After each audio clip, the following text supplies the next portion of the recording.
మనతో పడి ఉన్నారండి. ఏమో ఇప్పుడు ఆధారం లేదు, ఆధారం చూస్తుంది సార్. ఇప్పటికిప్పుడు ఏమన్నా రెమెడీ మీరు చెప్తే అది అమలు చేస్తాం. ఏమంటలేదండి, మామూలుగానే నిత్యసర్వతులు వెళ్తా లేదండి.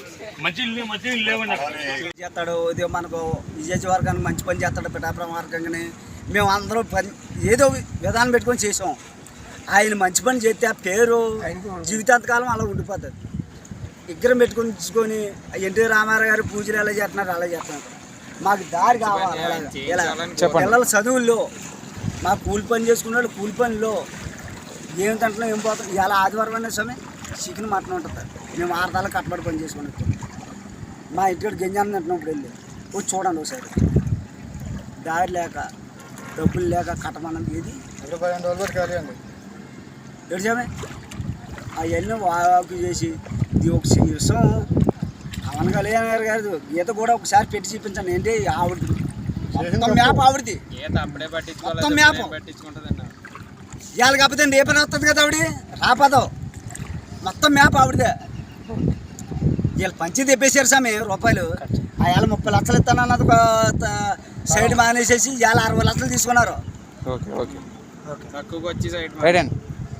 తూర్పుగోదావరి జిల్లా జగనన్న కాలనీలో ఉంటున్నామండి.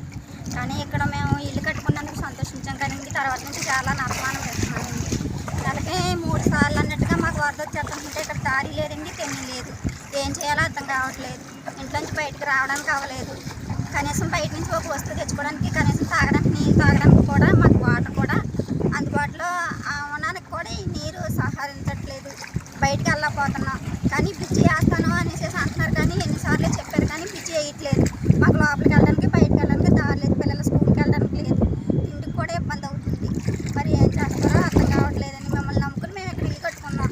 కానీ ఇక్కడికి వచ్చిన కాడి నుంచి చాలా నరకం చూస్తున్నాం. మేము బయటకు వెళ్ళడానికి రావడానికి కూడా ఇబ్బంది అవుతుందండి. మరి మీరు సాయం చేస్తారని మేము ఎన్ని సంవత్సరాల నుంచి ఉందండి? చెప్పండి.